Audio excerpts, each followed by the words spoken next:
Hello everyone, आज 29 सितंबर 2025 है और जो भी न्यूज इवेंट चर्चा में रहे उन पर बेस्ड एमसीक्यू हम देखते हैं। खासतौर पर ये एमसीक्यू यूपीएससी के लिए बहुत इंपॉर्टेंट है। इसके अलावा अगर आप स्टेट पीसीएस से किसी भी वनडे एग्जाम की तैयारी कर रहे हैं तो भी आपके लिए करंट अफेयर उतने ही इंपॉर्टेंट हो जाते हैं। आइए शुरू करते हैं, बात करते हैं आज का पहला एमसीक्यू। पहला एमसीक्यू बात कर रहे हैं रामसर साइट को लेकर, जो हिंदुस्तान टाइम्स में आर्टिकल आया हुआ था। एमसीक्यू किस संबंध में है? रामसर साइट के संबंध में है। क्या मामला था कि जो वेटलैंड है, दो वेटलैंड हैं अभी जिन्हें कहा जाता है कौन कौन सा? गोकुल जलाशय, गोकुल जलाशय को बोला जा रहा है, बक्सर में है। दूसरा उदयपुर झील, ये कहाँ है? उदयपुर में है। उदयपुर में नहीं, वेस्ट चंपारण में है ये, ठीक है। इसका नाम है उदयपुर झील, ठीक है। तो ये जो दोनों झील हैं इनको क्या किया गया? रामसर साइट डिक्लेयर किया गया है, ठीक। अब अगर हम बात करें एमसीक्यू क्या है कि गोकुल जलाशय इन Buxar and Udaipur Jheel in West Champaran Bihar are both oxbow lake recently designated as a Ramsar site.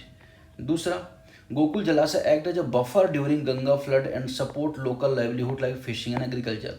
जो गोकुल जलाशय है गंगा की बाढ़ के दौरान बफर का काम करता है और मछली पकड़ना या ये सारे जो काम होते हैं उनमें क्या करता है? सहायता प्रदान करता है एक तरह से। अगर आप देखें तो इसका सही आंसर क्या हो जाएगा?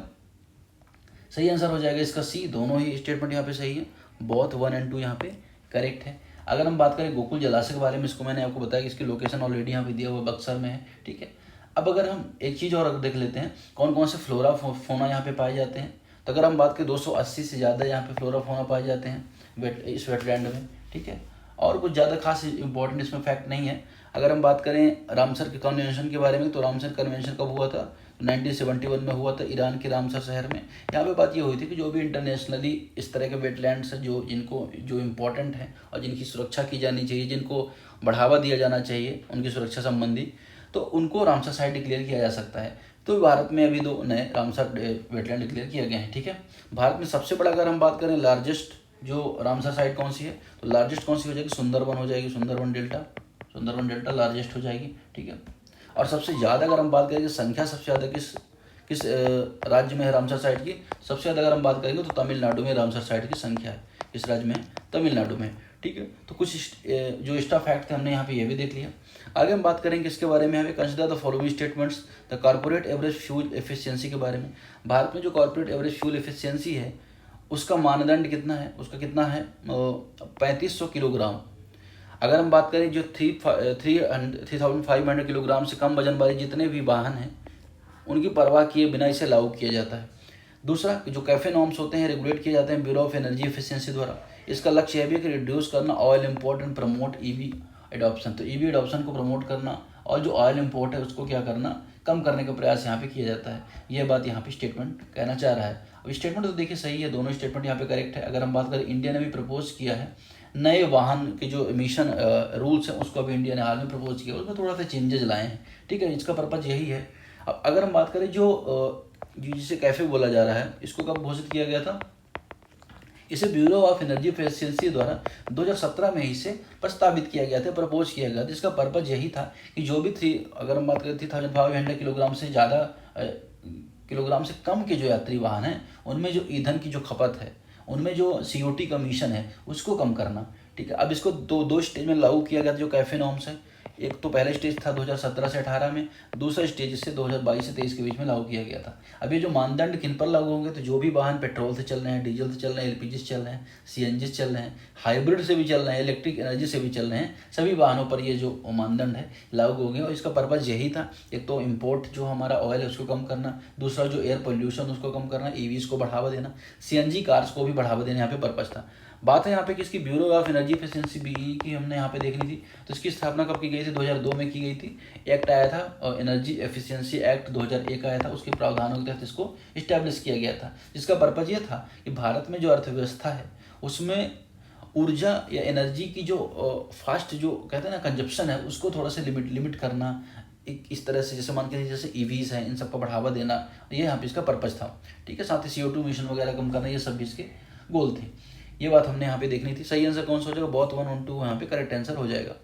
अगला एमसीक्यू देखेंगे यहाँ पे, जल शक्ति अभियान भागीदारी इनिशिएटिव फोकस करता है एक्सक्लूसिवली लार्ज स्केल डैम को। तो क्या जल संचय जो भागीदारी अभियान है, जिसे कब शुरू किया गया था, इसे 2024 में लॉन्च किया गया था।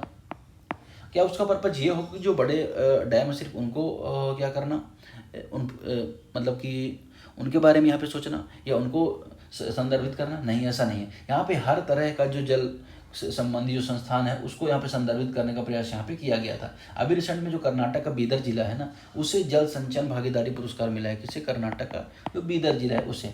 ठीक, अब यहाँ पे कैच द रेन इनिशिएटिव के तहत अगर आप देखेंगे तो शीर्ष प्रदर्शन जो कर रहे थे जिले उनमें से एक है। इसका पर्पज क्या था? जो कैच द रेन है, जल संचय अभियान है, इसका पर्पज यही था कि भारत में एक तो वाटर जो हार्वेस्टिंग उसको बढ़ावा देना, ठीक है, बोरवेल वगैरह का पुनर्भरण करना। इस तरह से अगर हम बात करें कि वाटर का जो यूज हो जाता है उसको रिसाइकल करने की दिशा में यहाँ पे प्रयास था।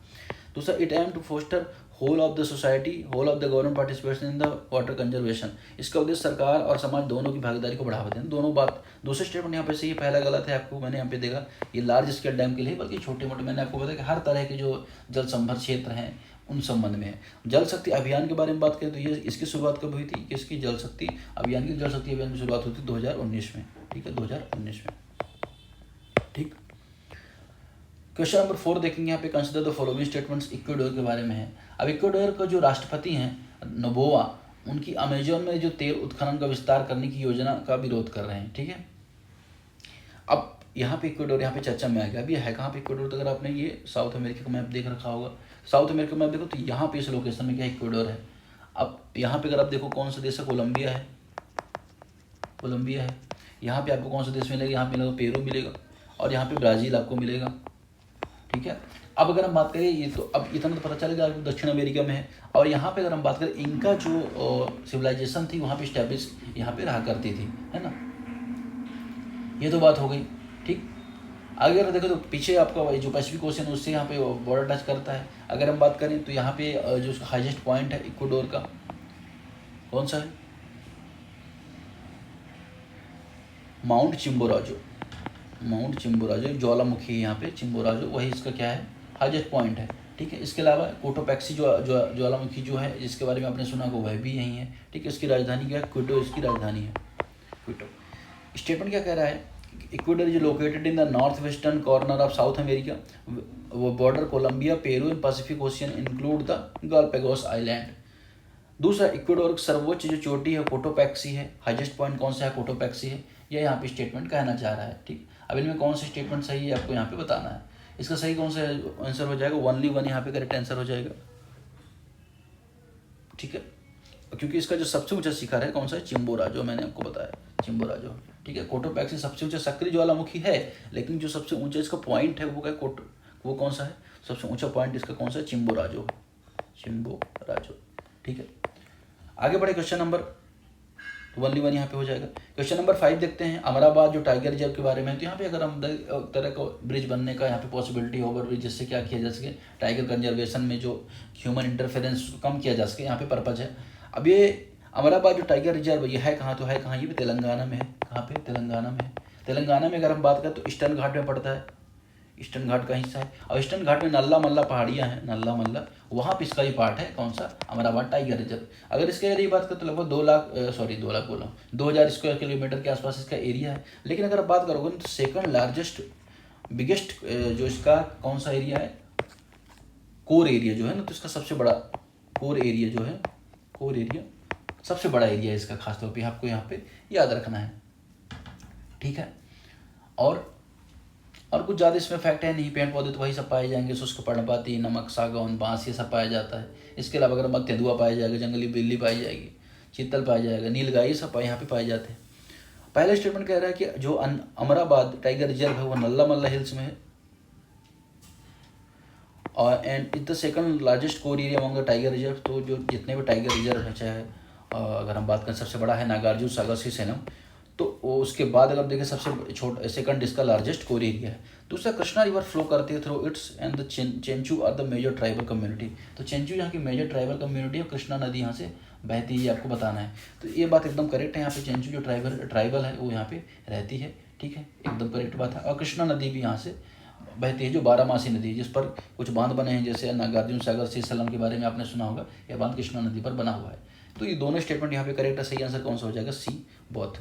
क्वेश्चन नंबर 6 देखेंगे, consider the following statements Oju hydel project के बारे में। जैसे एक दिन पहले हमने भी डिस्कस किया था कि सुवर्णगिरी जो रिवर है ना, जो ब्रह्मपुत्र की सहायक है, उस पर ये एक डैम बन रहा है ओजू, जो 2220 मेगावाट का है। उसको लेकर चर्चा में था कि यहाँ पे hydrological project proposed on the Subansiri river near the China border Arunachal Pradesh. तो चीन बॉर्डर के पास प्रस्तावित है, सही बात है। एक तरह का run of the river project है with the high concrete gravity dam daily peaking capability. तो ये हाई कंक्रीट ग्रेविटी डैम है, डेली पीक क्षमता इसकी शामिल है। अब इसमें आपको बताना है सही आंसर कौन सा है, सही ऑप्शन कौन सा है, ठीक है। दोनों विवरण यहाँ पे सही है, दोनों स्टेटमेंट यहाँ पे करेक्ट हो जाएंगे, ठीक है। अब ये जो डैम है ये मैंने आपको बता ही दिया। ब्रह्मपुत्र के बारे में आपको पता होगा, ये अगर नॉर्थ ईस्ट का मैप है ना, तो यहाँ से ब्रह्मपुत्र आती है और ये एंटर करती जाती है, बांग्लादेश चली जाती है। तो राइट बैंक ट्रिब्यूटरी मतलब इधर से मिलने वाली इसको नदी है ये ब्रह्मपुत्र की, ठीक है। ये बात आपको यहाँ पे याद रखनी है, ठीक। असम के लिए बहुत इंपॉर्टेंट हो जाती है ये रिवर। सही आंसर कौन सा हो जाएगा? सी, बहुत यहाँ पे दोनों करेक्ट आंसर है। क्वेश्चन नंबर 7 देखेंगे यहाँ पे। क्वेश्चन नंबर 7 किसके बारे में? सिफिलिस के बारे में। Syphilis is a cause of bacteria, यहाँ पे 3 स्टेटमेंट दिए हैं, ये इसको मिला के 2 ही हो जाएगा। Syphilis is cause by the bacterium Treponema pallidum can remain latent for many years without symptoms. तो कई सालों तक ये छिपा रह सकता है, इसका जो बैक्टीरिया है कई सालों तक समझ में ही नहीं आएगा, क्योंकि अमेरिका में हाल में ये फैला है, जिस वजह से चर्चा में आ रहा है, ठीक है। दूसरा स्टेटमेंट क्या कह रहा है इसके बारे में? दूसरा स्टेटमेंट यह कह रहा है it is an incurable decision only early symptoms can be treated. तो इससे अर्ली जो सिम्टम्स है तभी उसको ट्रीट किया जा सकता है, बाद में इसे ट्रीट नहीं किया जा सकता। ये बात यहाँ पे देखिए गलत है। ये बात इसलिए गलत है कि इसे बाद में भी ट्रीट किया जा सकता है, बैक्टीरिया एंटीबायोटिक के द्वारा इसे ट्रीट किया जा सकता है। यूएस में अभी इसके सिम्टम्स देखने को ज़्यादा मिले लोगों में। ये किस बैक्टीरिया के द्वारा होता है? तो एक बैक्टीरिया है ट्रेपोनोमा पैलेडियम। कौन सा बैक्टीरिया है? ट्रेपोनोमा पैलेडियम। तो ये बैक्टीरिया आपको पता होना चाहिए, ठीक है। अब ये फैलता कैसे है? तो सेक्सुअल कॉन्टैक्ट के थ्रू ये फैलता है। इसके अलावा अगर हम बात करें किसी मदर को है तो उसका बेबी को भी हो जाता है ड्यूरिंग प्रेगनेंसी, चाइल्ड बर्थ के दौरान फैल सकता है, ब्रेस्ट फीडिंग से भी फैल सकता है। तो बहुत सारे कॉजेज है, टच करने से, फिर बाद में अगर हम बात करें आसपास ही फैल सकता है। अब इसके वेरियस जो स्टेज होते हैं सिफिलिस के, अगर हम बात करें जो डिसीज है स्टार्टिंग में है तो उसे आसानी से बहुत ज़्यादा ट्रीट किया जा सकता है, अदरवाइज ये खतरनाक रूप ले सकता है। लेकिन अगर हम बात करें इसको ट्रीट करना आसान है, मतलब इसको ट्रीट करना बहुत ज़्यादा कठिन नहीं है, तो ऐसा नहीं है कि इसकी दवाई नहीं बनी है। It is easy to cure by antibiotics. तो एंटीबायोटिक्स के द्वारा इसे आसानी से ट्रीट किया जा सकता है अर्ली स्टेज पे, तो ठीक है। सही आंसर कौन सा हो जाएगा इसका, बताइए? सही आंसर हो जाएगा इसका ओनली 1। यहाँ पे मैंने शायद बहुत बोल दिया था, तो ओनली 1 यहाँ पे करेक्ट आंसर हो जाएगा। इसी स्टार्टिंग में ट्रीट किया जा सकता है, ये चीज़ आपको यहाँ पे याद रखनी है। क्वेश्चन नंबर 8 देखें अपस्पा के बारे में। अब अपस्पा क्या है, तो आइए देखते हैं। पहले स्टेटमेंट क्या कह रहा है कि जो अपस्पा है give arm focus forces special power to disturb area. तो जो अशांत एरिया होते हैं वहाँ पे आर्मी को विशेष शक्ति मिलती है, but declaration possible by the central government, state government और यूटी एडमिनिस्ट्रेशन। यह घोषणा केंद्र सरकार, राज्यपाल या यूटी के जो एडमिनिस्ट्रेटर हैं वो कर सकते हैं। Once impose AFSPA must be reviewed and lifted by the judiciary after 6 month. अगर एक बार लग गया तो उसे न्यायपालिका ही हटा सकती है 6 महीने बाद। क्या ये बात है यहाँ पे? देखिए ये बात यहाँ पे इनकरेक्ट है, ऐसा कुछ भी नहीं है। इसको 1958 में सबसे पहले अगर आप देखोगे, कब 1958 में से इंट्रोड्यूस किया गया था। इसका पर्पज़ यही था कि ऐसे क्षेत्र में अप्लाई करना जो डिस्टर्ब एरिया है, उसमें सेक्शन 2 का प्रोविजन है, सेक्शन 2।